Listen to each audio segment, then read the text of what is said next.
ولهم الشكر لله الفاتحة. أعوذ بالله من الشيطان الرجيم. بسم الله الرحمن الرحيم. الحمد لله رب العالمين الرحمن الرحيم مالك يوم الدين. إياك نعبد وإياك نستعين صراط المستقيم صراط الذين أنعمت عليهم غير المغضوب عليهم ولا الضالين. الفاتحة بالنية بالقلب والقلب والنفس والأقدار والأولاد والدنيا وإلى حضرة النبي المصطفى سيدنا وحبيبنا وشفيعنا ومولانا محمد صلى الله عليه وآله وسلم. الفاتحة. أعوذ بالله من الشيطان الرجيم. بسم الله الرحمن الرحيم. الحمد لله رب العالمين الرحمن الرحيم مالك يوم الدين. إياك نعبد وإياك نستعين صراط المستقيم صراط الذين أنعمت عليهم غير المغضوب عليهم ولا الضالين. بسم الله الرحمن الرحيم. ألف لام ميم. ذلك الكتاب لا ريب فيه هدى للمتقين الذين يؤمنون بالغيب ويقيمون الصلاة ومما رزقناهم ينفقون والذين يؤمنون بما أنزل إليك وما أنزل من قبلك وبالآخرة هم يوقنون أولئك على هدى من ربهم وأولئك هم المفلحون. وإلهكم إله واحد لا إله إلا هو الرحمن الرحيم. الله لا إله إلا هو الحي القيوم لا تأخذه سنة ولا نوم له ما في السماوات وما في الأرض. من ذا الذي يشفع عنده إلا بإذنه يعلم ما بين أيديهم وما خلفهم ولا يحيطون بشيء من علمه إلا بما شاء. وسع كرسيه السماوات والأرض ولا يؤوده حفظهما وهو العلي العظيم.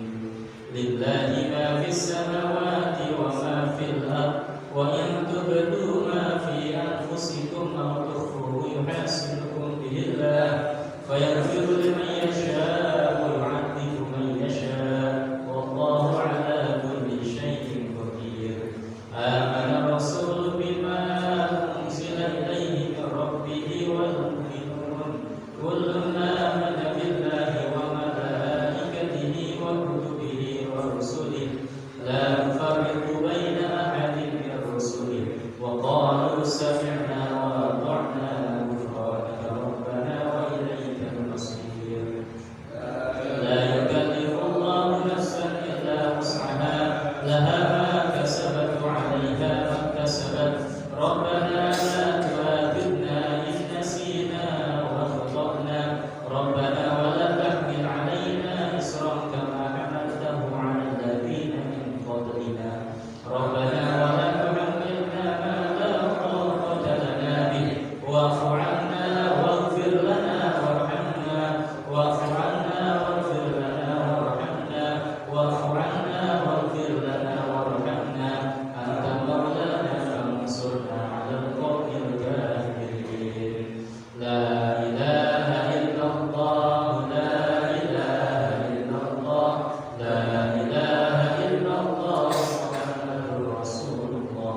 لا إله إلا الله لا إله إلا الله لا إله إلا الله محمد رسول الله. لا إله إلا الله لا إله إلا الله لا إله إلا الله محمد رسول الله. سبحان الله وبحمده سبحان الله العظيم.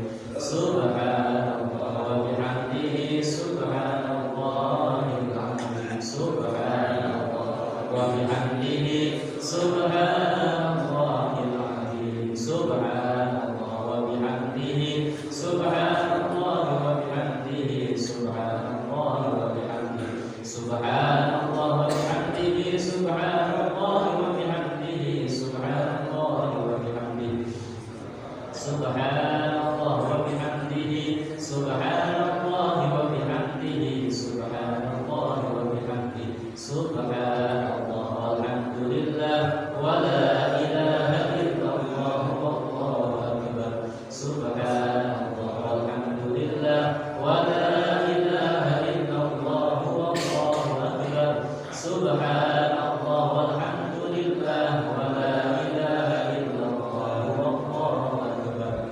Alhamdulillah, alhamdulillah, alhamdulillah, syukurillah, alhamdulillah, alhamdulillah, alhamdulillah, syukurillah, alhamdulillah, alhamdulillah, alhamdulillah, syukurillah. Astaghfirullah, astaghfirullah, astaghfirullah, atubu ilallah, astaghfirullah, astaghfirullah, astaghfirullah, atubu ilallah, astaghfirullah, astaghfirullah, astaghfirullah, atubu ilallah. Asyhadu an la ilaha illallah, astaghfirullah, as'aluka al-jannata wa a'udzu bika minan nar.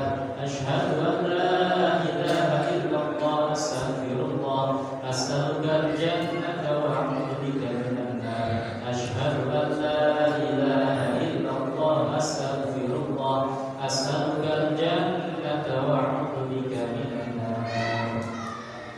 Ya latifan bi khalqi, ya aliman bi khalqi, ya khabiran bi khalqi ultuf bina, ya latif ya alim ya khabir, ya latifan bi khalqi, ya aliman bi khalqi, ya khabiran bi khalqi ultuf bina, ya latif ya alim ya khabir, ya latifan bi khalqi, ya aliman bi khalqi, ya khabiran bi khalqi ultuf bina, ya latif ya alim ya khabir. Ala ya Allah bi nadrah min al-'ain ar-rahimah, tudawi kulla ma bi min amradin saqimah. Ala ya Allah bi nadrah min al-'ain ar-rahimah, tudawi kulla ma bi min amradin saqimah. Ala ya Allah bi nadrah min al-'ain ar-rahimah, tudawi kulla ma bi min amradin saqimah. Allahumma salli ala Muhammad, Allahumma salli alaihi wa sallim. Allahumma salli ala Muhammad ya Rabbi salli alaihi wa sallim. Allahumma salli ala Muhammad ya Rabbi salli alaihi wa alihi. Allahumma salli ala Muhammad ya Rabbi salli ala nabiyyin. Allahumma salli ala Muhammad ya Rabbi warda 'anis sahabah. Allahumma salli ala Muhammad ya Rabbi warda 'anis sulalah. Allahumma salli ala Muhammad ya Rabbi warda 'anil masyayikh. Allahumma salli ala Muhammad ya Rabbi warda 'anil a'immah. Allahumma salli ala Muhammad ya Rabbi warham walidina. Allahumma salli ala Muhammad ya Rabbi warham walidina. Allahumma salli ala Muhammad ya Rabbi warham walidina. Allahumma salli ala Muhammad ya Rabbi warham kulla muslim. Allahumma salli ala Muhammad ya Rabbi warham kulla mudnib. Allahumma salli ala Muhammad ya Rabbi waghfir li dhunubi. Allahumma salli ala Muhammad ya Rabbi wastur li 'uyubi. Allahumma salli ala Muhammad ya Rabbi wakshif li kurubi. Allahumma salli ala Muhammad ya Rabbi waghfir li kulla mudhi. Allahumma salli ala Muhammad ya Rabbi waslim kulla muslim. Allahumma salli ala Muhammad ya Rabbi warhamna jami'a. Allahumma salli ala Muhammad ya Rabbi warhamna bi rahmatik. Allahumma salli ala habibika sayyidina Muhammadin wa ala ali sayyidina Muhammad. Allahumma salli wa sallim wa barik alaihi wa ala alihi. Bismillahirrahmanirrahim. Alhamdulillahirabbil alamin. Allahumma salli ala sayyidina Muhammadin wa ala ali sayyidina Muhammad. Allahumma ajirna min ghairi dharrin wa aghnina min ghairi dharrin. Allahumma ajirna min ghairi ibtila'in wa aghnina min ghairi ibtila'. Allahumma arzuqna min al-quli awfaraha wa min al-adhani asbaha, min al-'amali azkaha, min al-akhlaqi atyabaha, wa min al-arzaqi ajzalaha, min al-'afiyati akmalaha, min ad-dunya khayraha, min al-akhirati na'imaha. Wa sallallahu ala sayyidina Muhammadin wa ala alihi wa sallam. Alhamdulillahi rabbil alamin. Bismillahirrahmanirrahim. Assalamualaikum warahmatullahi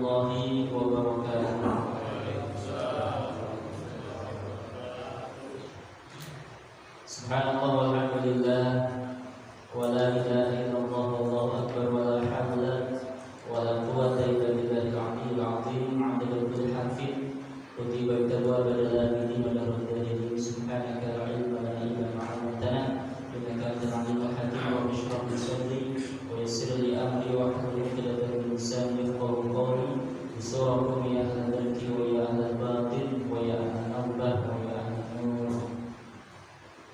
Alhamdulillah, kita panjatkan puja serta puji syukur kehadirat Allah Subhanahu wa taala yang mana pada malam hari ini kita masih bisa berkumpul di tempat ini. Mudah-mudahan datangnya kita ke tempat ini menjadi asbab turunnya rahmat Allah Subhanahu wa taala, turunnya keberkahan Allah Subhanahu wa taala, dari sebab pendidikannya anak-anak kita, anak-anak yang soleh dan solehah.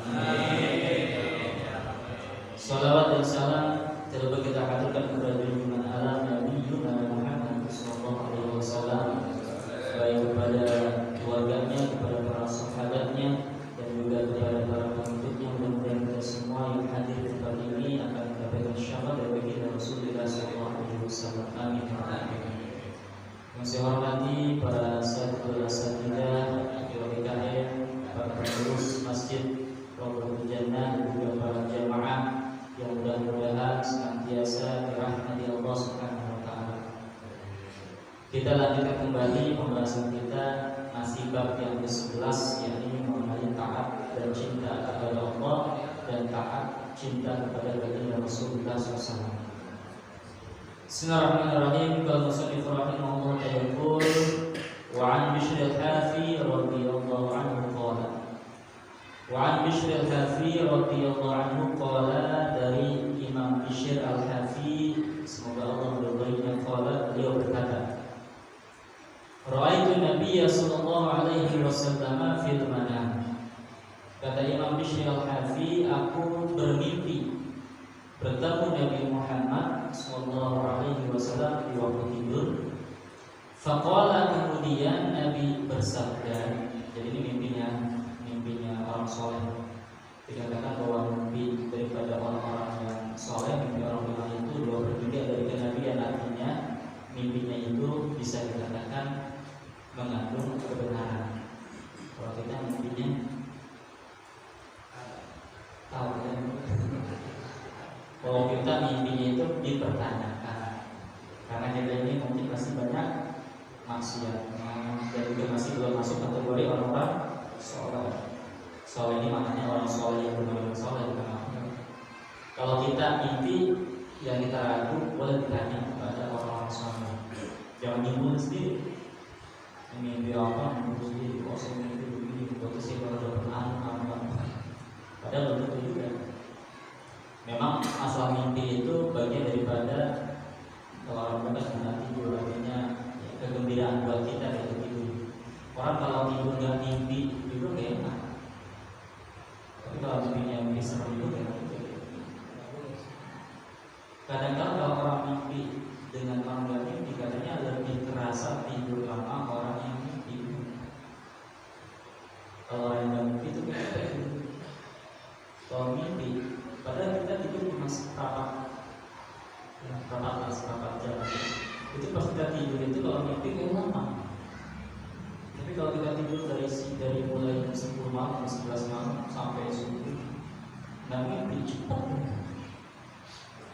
Makanya mimpi itu bagian daripada nikmat Allah. Memang mimpi ini masih menjadi sebuah pembahasan. Mimpinya orang soleh makanya diambil oleh para ulama sebagai sebuah iktibar, mengambil pelajaran.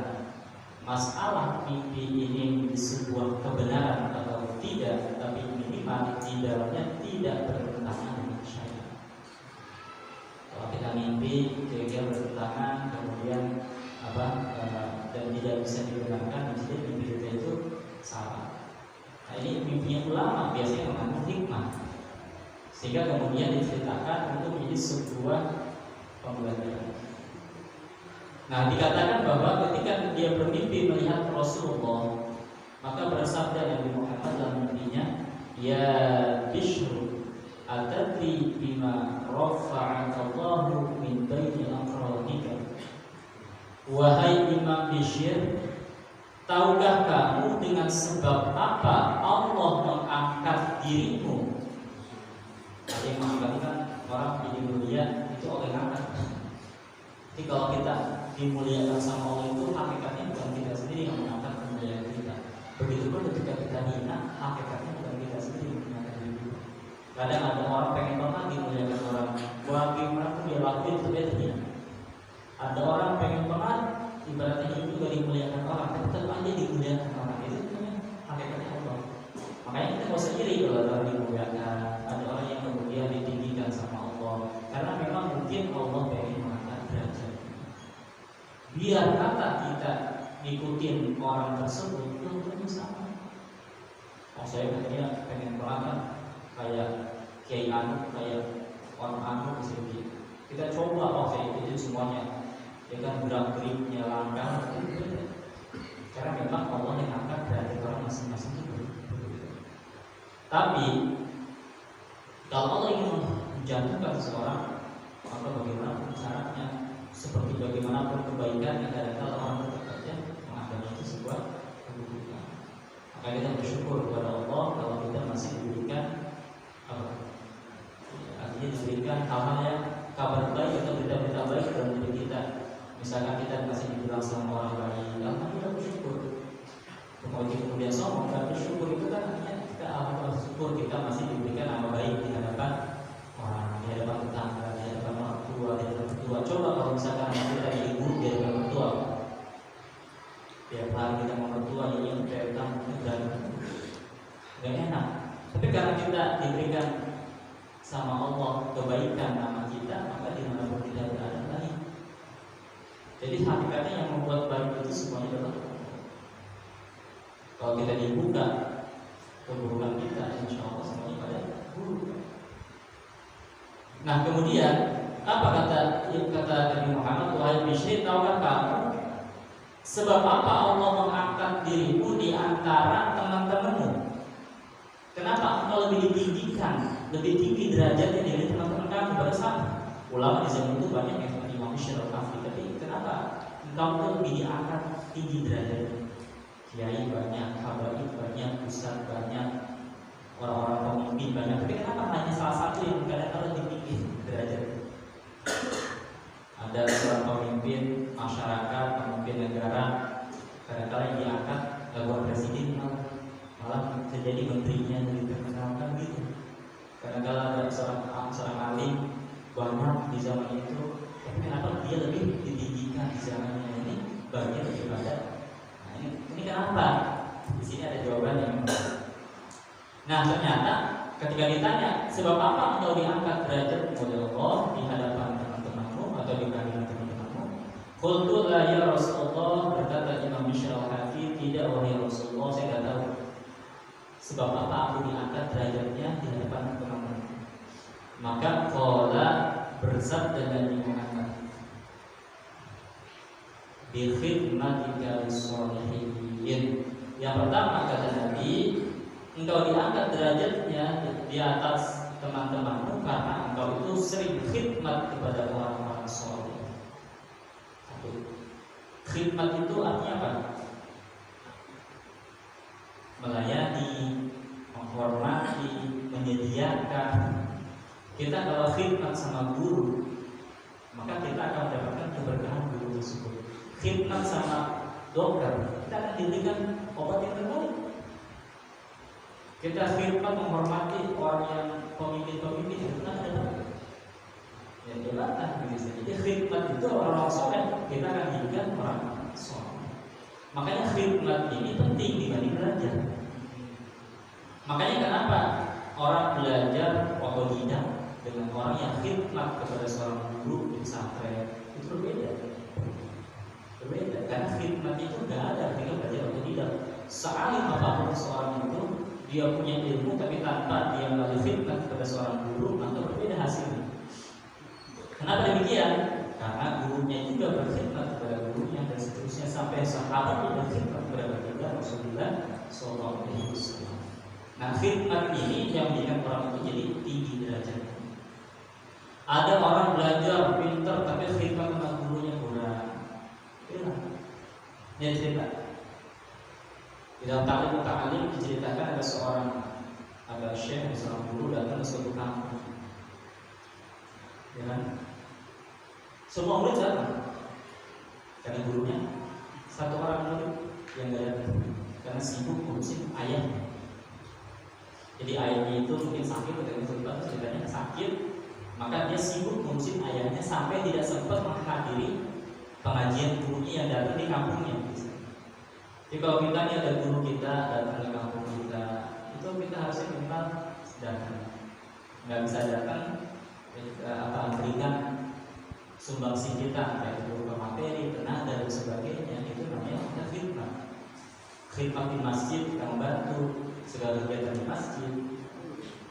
Maka singkatnya, ketika dia sibuk khidmat sama bapaknya, ternyata dia nggak sempat hadir ke pengajian gurunya.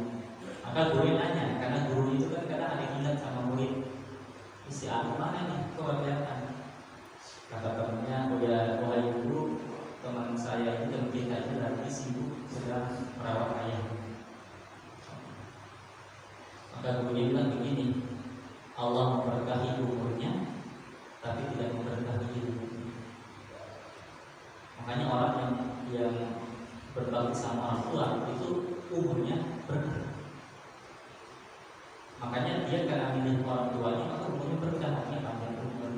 Ternyata doa daripada ucapan dari gurunya ini yang dikabulkan. Oh, ternyata ini si fulan tadi itu umur panjang. Tapi kalau dia ilmunya tidak berkembang, di kampungnya dia tidak berkembang ilmunya. Bahkan ketika dia mau belajar pun dia harus dengan susah payah harus ke kota, dan ilmunya tidak berkembang. Nah ini diantara daripada keberkahan. Jadi orang ilmu itu berkah itu bakal pintar banget. Saya punya cerita dari guru saya, yaitu diceritakan ada seorang yang sering ngebersihin WC di pesantren. Setiap hari dia ngebersihin WC, pokoknya dia ngebenah.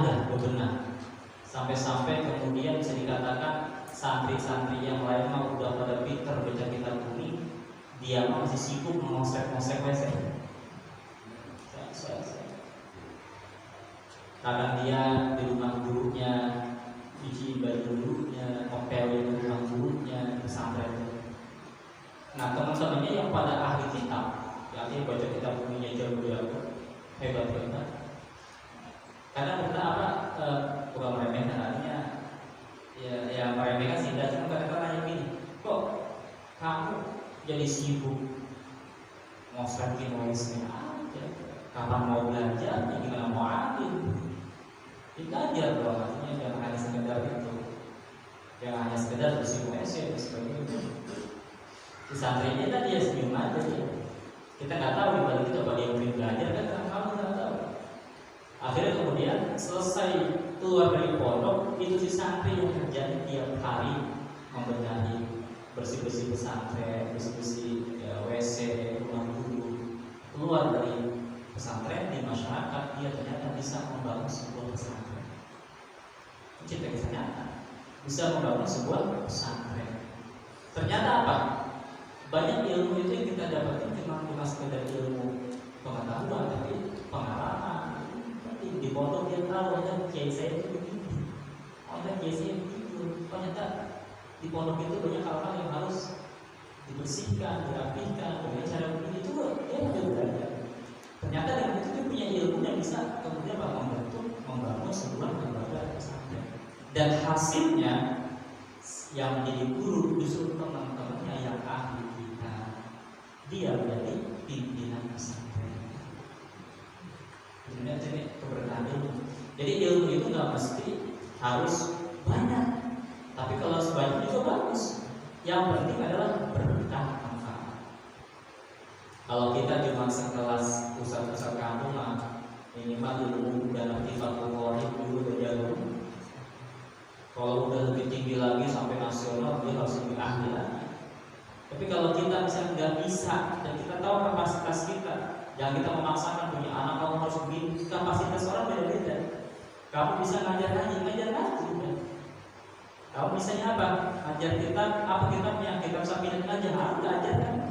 Banyak kok orang jadi wali Allah gara-gara kitab sambilan aja, banyak bisa. Jadi yang penting apa?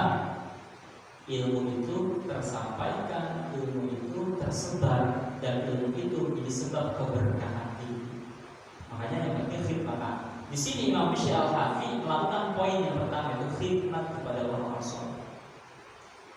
Kalau ada ulama datang dihormati, disediakan jamuan dan sebagainya, itu termasuk khidmat. Makanya kadang-kadang banyak ulama kalau ada datang para ulama yang lain pada satu ya bisa dikatakan satu ilmu lah, sederajat, tapi karena dia khidmat lebih kuat, kadang-kadang dia merendah ketika datang bertamu, dia melakukan permasalahan.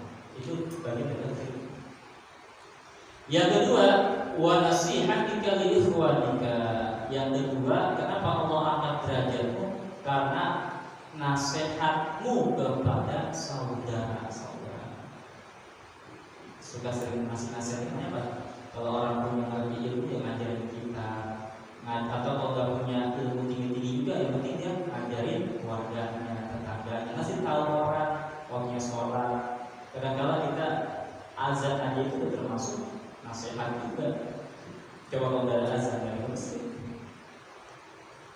yang masjid pasti orang bilang azan juga. Jadi orang muadzin itu ya termasuk memberikan nasihat. Maka ketika orang itu sering memberikan nasihat, maknanya adalah suka memberikan masukan, solusi. Dan jangan nasihat aja, solusi aja. Kalau orang kasih nasihat, ada nanya, kasih solusinya juga. Kalau nggak bisa kasih solusinya, minimal kita doain dia atau kita berikan dia doa supaya dia dapat solusi.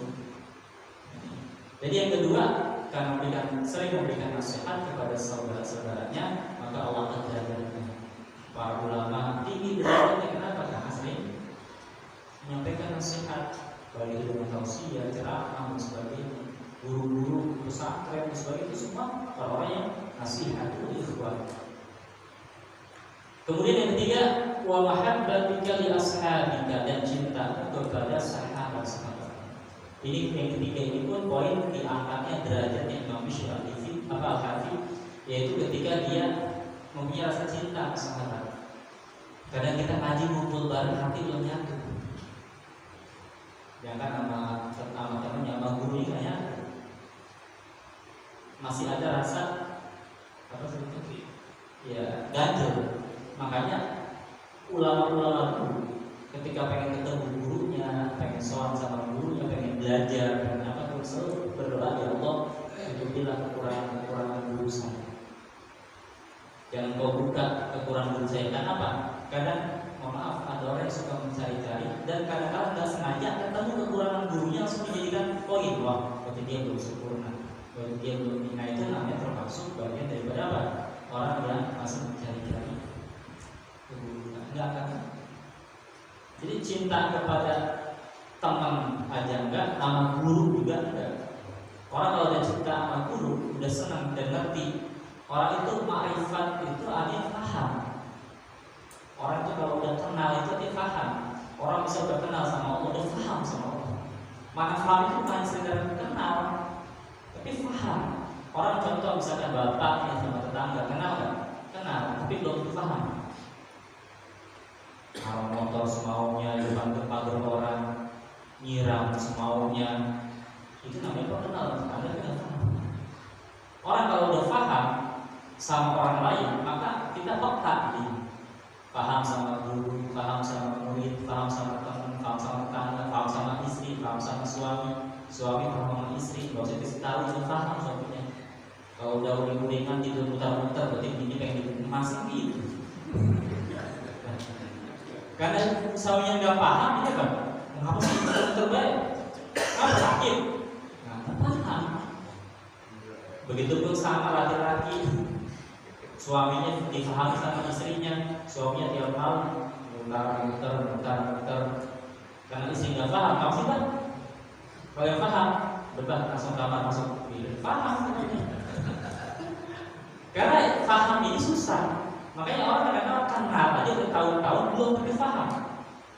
Makanya rasa paham ini itu hanya dimiliki orang yang cerdas. Nggak semua orang itu kenal tapi paham. Orang belajar orang paham enggak?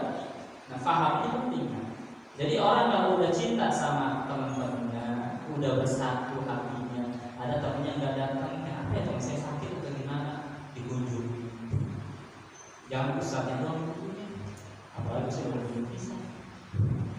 Kemudian gurunya, kita datang, lihat teman kita yang diantara ini kan belakangan. Jadi ada kepekaan, ada jalinan erat antar sama sahabat pengajian di masjid. Ada yang kira-kira nggak kelihatan hari kenapa ya? Kan bisa tanya sakit atau gimana? Misalnya sakit, cuma kalau dia nggak pernah ngomong kan, nggak pernah ngomong sakit karena mungkin orangnya nggak pernah ngomong, ngerepotin orang lain, itu bisa kok kita. Itu paham. Kenapa nih? Misalkan kita melihat tangan kita, kenapa itu paham? Oh, karena begini. Sehingga kemudian kita apa? Dia peka. Nah, orang yang diangkat derajatnya itu diantaranya itu orang yang punya rasa cinta sama teman-teman. Teman apa tuh? Teman kerja kah, teman pengajian kah, teman-teman yang berkaitan dengan lingkungan kita dan sebagainya. Kemudian wahyu sunnati wa tibaika li sunnati. Dan juga engkau itu teguh kepada sunnahku dan engkau mengikuti kepada sunnahku. Ini artinya kita ngikutin daripada apa yang diajarkan oleh baginda Rasulullah SAW. Jadi jangan disepitin, sunnah itu berkaitan dengan sunnah itu artinya bukan, sunnah itu ajaran Nabi semuanya. Ajaran Nabi apa aja yang berkaitan dengan ini. Kalau bahasa sunnah bukan fikih, artinya sunnah itu ada ajaran Nabi yang berkaitan dengan apa? Ya macam-macam, awal, ubah dan sebagainya. Apapun berkaitan dengan ajaran Nabi itu tentunya sunnah. Bukan nanti bukan kita sepitin. Jadi kalau kita harus minum pakai tangan kanan, masuk kaki kiri itu harus sebagai sini. Nah, ulama-ulama dulu itu jangan ditanya. Para ulama kita itu ya benar-benar orang ahli sunnah semua. Orang-orang yang benar-benar cinta kepada sunnah Nabi. Kita ini kadang-kadang menganggap sunnah itu menurut versi kita. Wah, kalau kiai itu kalau dia belum bikin sunnah, sunnah menurut siapa versi bagaimana? Ketika ada orang mengikuti sunnah Nabi itu bukan menurut versinya kita, tapi benar-benar menurut apa yang dipahami dengan ilmu. Karena kita memahami baru satu dianggap itu orang yang mengikuti sunnah, padahal mungkin banyak yang mengikuti sunnah kita. Makanya sunnah ini adalah ajaran Nabi Muhammad, perilaku Nabi Muhammad, apa berkaitan dengan agama ini. Nah, sedangkan beliau ini orang yang teguh kepada sunnah Nabi, ikuti daripada sunnah Nabi. Wa qala sallallahu alaihi Nabi Muhammad sallallahu alaihi ahya sunnati faqad ahabbani. Siapa orang yang menghidupkan sunnahku maka dia sungguh mencintai diriku. Wa man ahabbani, siapa yang mencintai diriku kata Nabi, kana ma'i yaumil qiyamati fil jannah, maka dia akan bersamaku di hari kiamat di surga. Jadi cinta Nabi. Cara jawabannya, kalian sunnah atau enggak? Orang kalau yang berkasih sunnah itu apa sih? Jadi ada yang tersirat, ada yang maknanya itu kemudian ditafsirkan oleh para ulama. Sebenarnya orang nggak berani mengatakan ahli itu sunnah, nggak berani. Tapi sebenarnya isinya itu semuanya sunnah. Orang coba, kalian apa yang dibaca? Fatihah, Al-Ikhlas, Al-Falaq, An-Nas, itu kan dari sunnah. Nabi Muhammad mengatakan apa? Sering baca surat ini, surat ini, surat ini. Itu semua kita ada. Terus sunnah di mana? Kalau ditanya tahu itu nggak sunnah di mananya? Sebutan namanya doang, tapi sebutan nama itu sendiri dari kata kalimat la ilaha illallah. Isinya coba dilihat. Baca surat Yasin, Nabi Muhammad bersabda, "Kalau surat Yasin akan mengatakan, wah ini tidak sahih." Kalau tidak sahih mufadhali. Tapi ada keutamaan surat-surat tertentu dalam hadis-hadis sahih. Keutamaan surat Al-Waqiah, keutamaan surat Yasin, keutamaan surat ada. Tapi mungkin macam-macam penjelasannya. Nah, kemudian apa lagi isinya? Zikir subhanallah wa bihamdihi subhanallah. Bilang kata Nabi itu timbangan di akhirat nanti itu paling berat ya namanya. Gimana ada sunnah? Oh, Pak Ustaz, tidak sunnahnya karena ada orang meninggal misalnya, kemudian kita duduk di situ, itu kan memberatkan. Nah, memberatkan apa? Karena segi keuangan, dan itu bukan begini. Ada orang sholat kemudian sholatnya nggak sempurna, kemudian sholatnya itu yang harusnya diperbaiki sosialnya kita. Ketika yang meninggal bisa kita membantu misalkan contoh pengurus membantu lah cuma sekedar makanannya dan sebagainya bisa. Terus apa kemudian tanya salah? Ya nggak salah. Yang salah itu bukan tahlilannya, tapi apa? Caranya nggak salah, caranya tidak tepat misalkan. Tapi sebenarnya tergantung tradisi dan situasi. Mungkin di kampung-kampung udah biasa tahlilan dan juga banyak dengan kata-kata keluarganya berkumpul, keluarga yang berbantu. Ambil pengurus sebagainya. Ini bisa cerita sedikit tentang sunnah. Jadi sunnah ini akan berkaitan dengan apapun yang dilakukan. Jadi ya, ulama itu tidak sempit mengartikan sunnah. Bapak ngaji begitu. Kira-kira kalau ditanya, mana ada dari Muhammad ngaji pakai HP, pakai nomor telepon, kan ini kan susah kan. Makanya jangan pakai dalil, jangan pakai dalil usul fikih begini. Segala sesuatu itu diharamkan sampai ada yang membolehkan. Itu yang bakal. Jadi kalau misalkan Bapak saya mau nanya, kalau segala sesuatu itu menjadi satu yang tidak boleh sampai ada dalil yang membolehkan, saya mau nanya, ada nggak dalil yang membolehkan memakai HP? Sebutnya secara spesifik. Kalau Nabi SAW misalkan inna HP sunnatun, bisa gitu? Ya ada. Iya, artinya gini, kalau pakai usul fikih itu salah, bukan tidak tepat. Kita dibalik. Usul fikih Syafi'i apa? Segala sesuatu itu hukumnya boleh. Bapak pakai kacamata boleh nggak? Boleh. Minum pakai air mineral begini nggak pakai gelas? Boleh. Pakai sendal merek kafir, merek apapun boleh. Sampai ada dalil yang mengharamkan. Ada nggak dalil mengharamkan secara spesifik? Nggak boleh pakai sendal, nggak boleh pakai minum pakai mineral. Nggak ada dalil. Sehingga orang berkreasi itu lebih luas. Tapi kalau udah disebutnya nggak boleh, maka sekarang kita mau apa gitu kira-kira? Mau ngapain gitu kita? Semuanya harus berdasarkan apa yang dilakukan Nabi. Terus kita mau lakuin apa? Mau tidur, Nabi tidurnya begini, ngikutin bajunya, baju begini, ngikutin ini. Padahal intinya baju itu satu aurat untuk aurat. Sunnah pakai baju putih, sunnah, tapi tidak satu hal jadi wajib ketika sholat Jumat boleh putih. Tapi kalau ada yang pakai baju putih nggak masalah. Jangan kemudian menjadi sebuah ini perdebatan itu, makanya kita butuh belajar fikih. Makanya saya bilang tadi belajar fikih itu artinya harus ada tetap jalan kita tidak belajar fikih. Karena ilmu itu sangatlah penting fikih. Fa'inna faqih fa'inna la sebuah syaitan fa'inna faqihan wahidan mutawari'an asyaddu 'ala syaitan min alfi 'abidin. Sesungguhnya satu orang ahli fikih itu sangat berat bagi syaitan dibanding 1000 orang ahli ibadah tapi bodoh. Bapak punya ibadah banyak, ahli fikih kata setan, chill. Ayo nongeng tiap hari tahajud bangun. Ada orang ahli fikih, mungkin tahajudnya dia udah bangun, subuhnya dia sholat, itu lebih utama dari kita yang bisa sudah tahajud. Kenapa?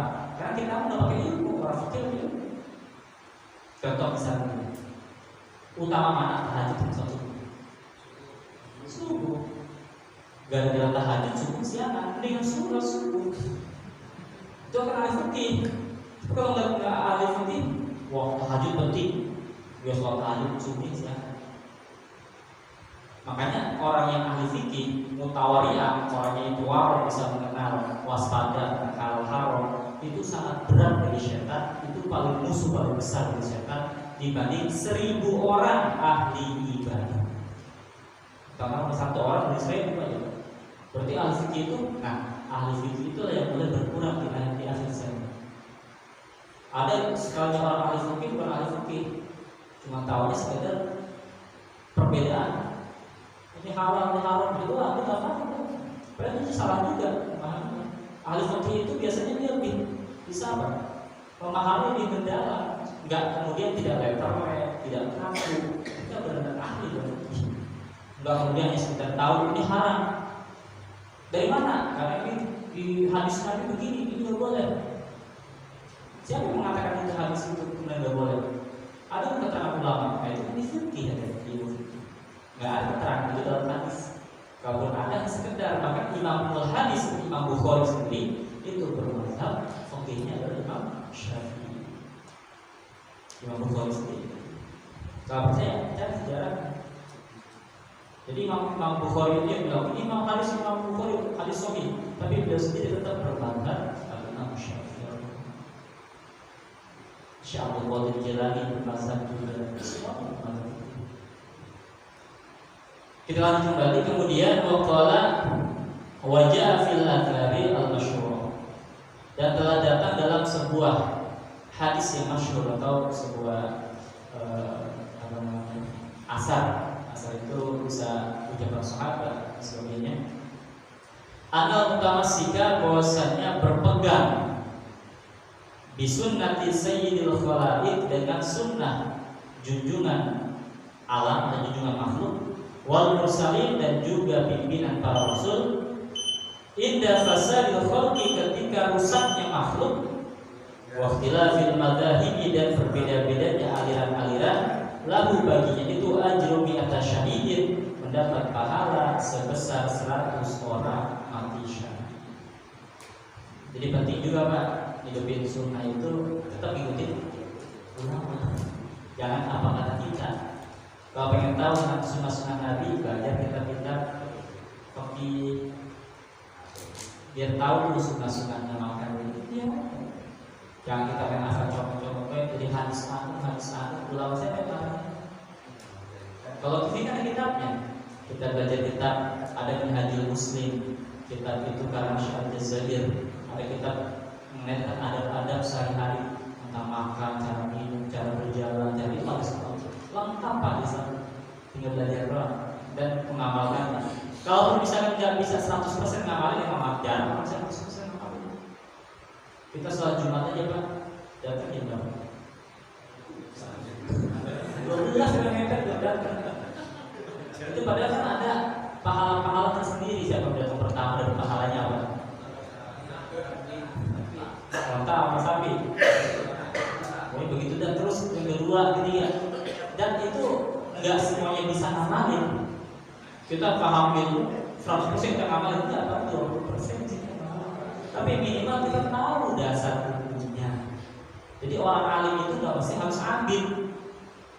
Orang alim itu mesti harus ahli ibadah, enggak mesti. Tapi orang alim insya Allah ngerti tentang ibadah. Tapi kalau orang alim, biar kata dia ahli ibadah, belum tentu ngerti tentang ilmu. Makanya dikatakan orang alim lebih utama. Yang lebih, tapi meskipun begitu orang alim itu merusak apabila dia tidak mengtawarihan. Makanya dikatakan fasadun alimun mutahaqqikun. Fasadun alimun, fasadun kabirun alimun mutahaqqikun. Kerusakan yang besar ketika ada orang alim itu melakukan hal-hal yang tidak sesuai.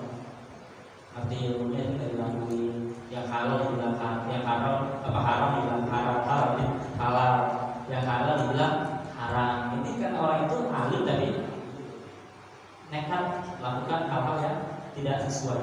Tapi orang alim yang seperti itu merusak nggak? Kadang sekarang ada orang bilang begini, ada orang alim itu nggak ngambil ilmunya itu bahaya, itu merusak. Bahkan kita berani mengatakan ini ulama ini ulama, masya Allah, itu berani kan? Hebat luar biasa masyarakat. Hanya gara beda pendapat terus mengatakan ini ulama ini ulama buruk, padahal belum tentu juga. Emang orang alim itu merusak, tapi wa akbaru minha jahilun muta'assibun. Tapi yang lebih merusak adalah orang yang bodoh tapi lagunya ada orang alim. Orang alim Pak paling cuma sekedar ikutin nafsu. Tapi kalau orang bodoh nafsu diikutin, nggak ngerti diikutin, rusak. Akhirnya gara-gara orang bodoh lagunya kayak orang alim, terjadilah perpecahan antar umat. Gara-gara dia berantem masih anu berantem antar ini, itu karena bodoh. Biasanya ciri-ciri orang-orang alim itu selalu menyatukan, cirinya singkat. Dalam kitab itu Abu Syarif maka itu ciri-cirinya Makanya kita kadang-kadang banyak muncullah kenaikan muda sosial media dengan mana orang baru itu bikin sosial media libur. Sebenarnya ini sih agak males juga dengan begini dah harus pakai gitu. Kenapa? Karena kadang-kadang takut ada kesalahan kata dicerna oleh orang yang tidak pernah datang kemudian salah. Makanya apa? Asyhad laisa biwali, orang yang hadir itu gak akan sama dengan orang yang hadir. Bapak biar datang ngaji pakai HP, dengerin di rumah, dengan yang begini itu pasti beda. Karena orang yang hadir dengan orang yang hadir itu bisa beda makna. Kenapa orang sering ada kontroversi ketika sebuah ceramah dipenggal-penggal videonya? Karena dia tidak menghadiri secara langsung mengambil kesimpulan dari penggalan-penggalan video yang memang mungkin bisa dibuat oleh orang-orang untuk mengadu. Makanya asyhadu laisa asyhadu laisa orang yang hadir satu tempat beda. Bapak misalkan aja nonton konser dan kalau kita dunia konsernya nonton konser nonton dari TV apa langsung datang Pak? Beda. Beda nonton bola datang sama nonton TV. Beda. Ngajinya sama, hadir dengan nonton dari beda. Kada fi syariatil Islam, demikian di dalam syariat Islam. Wa qala kullu ummati yadkhulul jannah illa man aba wallahu a'lam bissawab. Malaysia, mudah-mudahan apa yang kita sampaikan pada malam ini bermanfaat. Mudah-mudahan kita semua bisa mengikuti sedikit demi sedikit daripada sunnah-sunnah Nabi Muhammad SAW. Kita ikuti para alim ulama, banyak kitab-kitab para alim ulama. Di sana akan tertera berbagai macam sunnah-sunnah Nabi Muhammad SAW. Sekian dari saya, mohon maaf. Kita tutup surah Al-Fatihah. Al-Fatihah.